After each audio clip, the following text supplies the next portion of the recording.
ওয়া ইন্নাকা লাআলা খুলুকিন আযীম।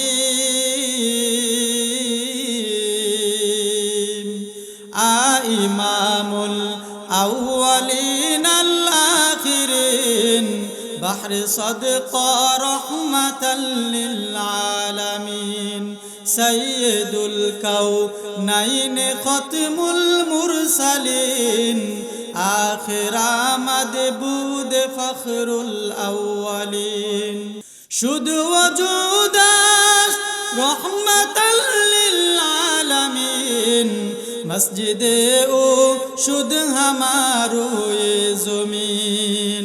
আপনার আর আমার পয়গম্বর মুহাম্মদ আরবি সাল্লাল্লাহু আলাইহি ওয়াসাল্লামের চরিত্রটা কেমন ছিল স্বয়ং রব্বুল আলামিন জানায়।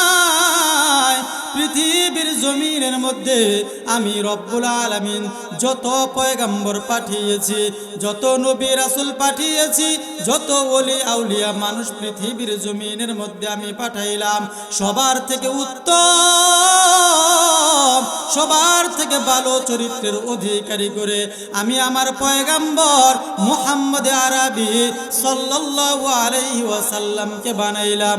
সকলেই বলি সুবহানাল্লাহ। ও বন্ধু আমার, জানো আল্লাহ রব্বুল আলামিন পৃথিবীর জমিনের মধ্যে মানুষ সৃষ্টি করার পূর্বে ফেরেশতাদেরকে নিয়ে পরামর্শ করে রব্বুল আলামিন বলেন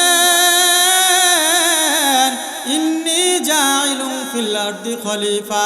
ফেরেশতাদেরকে বলেন পৃথিবীর জমিনের মধ্যে আমি আমার প্রতিনিধি প্রেরণ করতে চাই। ফেরেশতারা রব্বুল আলামিনকে বলে ওগো দয়ার মালিক, লক্ষ লক্ষ কোটি কোটি ফেরেশতা আপনি বানিয়েছেন, যে সকল ফেরেশতারা প্রতিনিয়ত আপনি রব্বুল আলামিনের জিকির আজগারের মধ্যে নিয়োজিত, কোটি কোটি ফেরেশতারা আপনি মালিকের রুকু করতেছে সর্বক্ষণ, কোটি কোটি ফেরেশতারা আপনি রব্বুল আলামিনের সিজদার মধ্যে নিয়োজিত। ওগো রব্বুল আলামিন, আমরা আরো বেশি পরিমাণে বেশি করে আপনার ইবাদত করব, আপনার বন্দেগী করব, আপনার প্রতিনিধি প্রেরণ করার কোনো প্রয়োজন নাই। রব্বুল আলামিন জানায় ইন্নী আলামু মা লা তা'লামুন, আমি রব্বুল আলামিন যা জানি তোমরা ফেরেশতারা কিন্তু তা জানো না, ঠিক কিনা? ফেরেশতারা কি আল্লাহ রব্বুল আলামিনের মতন জানেন না? রব্বুল আলামিন এই কথা বলিয়া ফেরেশতাদেরকে চুপ করিয়ে দিলেন। এবার ফেরেশতাদেরকে বললেন ও ফেরেশতারা, তোমরা আমার প্রতিনিধির সৃষ্টি করা শুরু করে দাও। ফেরেশতারা এই পৃথিবীর জমিন থেকে মাটি নেওয়ার পর পয়গম্বর আদম আলাইহিস সালাতু ওয়াস সালামকে সৃষ্টি করা শুরু করলেন। রব্বুল আলামিন লক্ষ্য করিয়া দেখেন যখন পয়গম্বর আদমের চেহারাখানা বানাইবেন, রব্বুল আলামিন ফেরেশতাদেরকে ডাক দিয়া বলেন ও ফেরেশতারা দাঁড়াও, যেই চেহারার মাধ্যমে আমি রব্বুল আলামিনের কুদরতি কদমের মধ্যে সেজদা দিবে, ওই চেহারাটা তোমরা ফেরেশতারা বানাইবা না। আমি রব্বুল আলামিন ওই ব্যক্তির চেহারাটাকে আমি আমার কুদরতি হাতের মাধ্যমে সৃষ্টি করব। সকলে আওয়াজ দিয়ে বলি আল্লাহু আকবার। ওই যে রব্বুল আলামিন বানাইলেন, কুদরতি হাতের মাধ্যমে চেহারাটাকে সৃষ্টি করলেন, তিনার নাম কি জেনে থাকলে একটু বলুন। পয়গম্বর আদম আলাইহিস সালাতু ওয়াস সালাম নাম কি ভাই? পয়গম্বর আদম আলাইহিস সালাতু ওয়াস সালাম রব্বুল আলামিন তাকে তার কুদরতি হাতের মাধ্যমে বানাইলেন। কুদরতি হাতের মাধ্যমে সৃষ্টি করার পরে বন্ধু আমার চিন্তা করিয়া দেখুন, রব্বুল আলামিন কিন্তু পয়গম্বর আদমের ব্যাপারে বলে নাই পৃথিবীর জমিনের মধ্যে আমি পয়গম্বর আদম আলাইহিস সালাতু ওয়াস সালামকে উত্তম চরিত্রের অধিকারী করে বানিয়েছি। বলেছে কে? পয়গম্বর আদমের ব্যাপারে বলে নাই।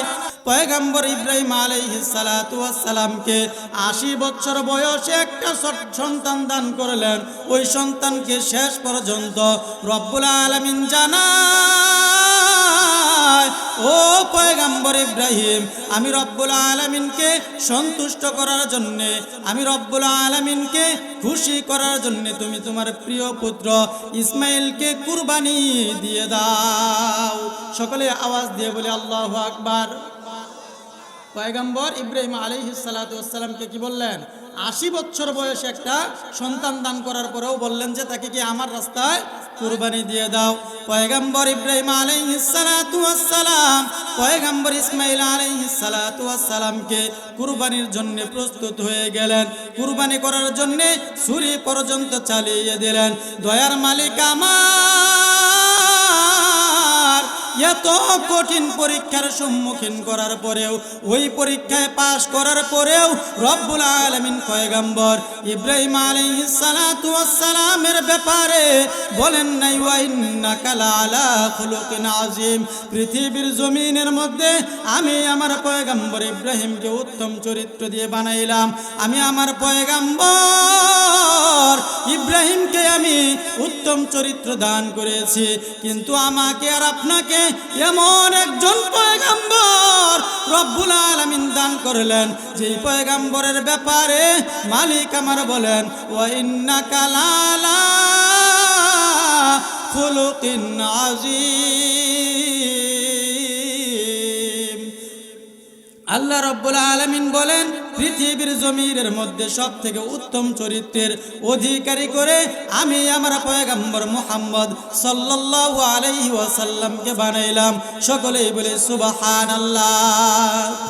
ও বন্ধু আমার, আরো শুনো, মানুষ যেহেতু একটা কসম খাওয়ার পর কোনো কথা বললে, কোনো কিছু বলার পর মানুষ যেহেতু গ্রহণ করে, ঠিক তেমনটাই রব্বুল আলামিন করলেন তোমাকে আর আমাকে বিশ্বাস করানোর জন্য। রব্বুল আলামিন তার পয়গম্বর মুহাম্মদ আরবি সাল্লাল্লাহু আলাইহি ওয়াসাল্লামের ব্যাপারে, পয়গম্বরের চরিত্রের ব্যাপারে সার্টিফিকেট দেওয়ার পূর্বে রব্বুল আলামিন সূরাতুল কলামের মধ্যে বলেন নুন ওয়াল কলামি ওয়া মা ইয়াসতুরুন। রব্বুল আলামিন নুনের শপথ করলেন, কলমের শপথ করলেন। এটা আবার কোন কলম? কোন কলম এটা? যেই কলমের মাধ্যমে তুমি আর আমি লেখালেখি করি পৃথিবীর জমিনের মধ্যে, দুনিয়ার জমিনের মধ্যে। ওই কলমের খোঁচা দিয়ে লক্ষ লক্ষ কোটি কোটি টাকা দুর্নীতি করা হয়। এটা কি আবার সেই কলম? অথবা ছাত্র ভাইয়েরা স্কুল কলেজের মধ্যে যেই কলমের মাধ্যমে লেখালেখি করে, এটা কি রব্বুল আলামিন সেই কলমের শপথ করলেন তার প্রিয় পয়গম্বরের চরিত্রের ব্যাপারে সার্টিফিকেট দেওয়ার পূর্বে? মুফাসসিরিনে কেরামগণ বলেন না রে না, এটা কিন্তু সেই কলম না। মুফাসসিরিনে কেরামগণ বলেন রব্বুল আলামিন পৃথিবীর জমিন সৃষ্টি করার লক্ষ লক্ষ কোটি কোটি বৎসর পূর্বে মালিক একটি কলম সৃষ্টি করলেন। কলমকে রব্বুল আলামিন কলমকে রব্বুল আলামিন বললেন ওগো কলম, তুমি এই পৃথিবীর জমিনের মধ্যে জমিনটা কেমন হবে লেখো, আসমানটা কেমন হবে লেখো, ওই খুঁটিহীন আসমানের কালার কেমন হবে লেখো, এই পৃথিবীর জমিনের মধ্যে কোন বছর কোন সকল মানুষগুলো জন্মগ্রহণ করবে লেখো, কোন বছর কোন সকল মানুষগুলো এই পৃথিবীর জমিন থেকে ইন্তেকাল করবে লেখো, কোন সকল মানুষগুলো এই পৃথিবীর জমিনে শুধু ছেলে সন্তানের পিতা মাতা থাকবে লিখে ফেলো, কোন সকল মানুষগুলো শুধু মেয়ে সন্তানের পিতা মাতা থাকবে লেখো। তাহলে রব্বুল আলামিন ওই পৃথিবী সৃষ্টি করার পূর্বেই আপনার কয়জন ছেলে হবে, আপনার কয়জন মেয়ে হবে, রব্বুল আলামিন আগে থেকে লিপিবদ্ধ করে দিয়েছেন, ঠিক কিনা? সন্তান দেওয়ার মালিক কি খাজা বাবা? সন্তান দেওয়ার মালিক পীর না, সন্তান দেওয়ার মালিক আল্লাহ রব্বুল আলামিন ব্যতীত কেউ না। রব্বুল আলামিন ওই কলমটাকে আদেশ করলেন যে এই পৃথিবীর জমিনের মধ্যে কোন ব্যক্তিটা নিঃসন্তান থাকবে, সন্তানহীন থাকবে, ওই জিনিসটাও তুমি লিখে ফেলো।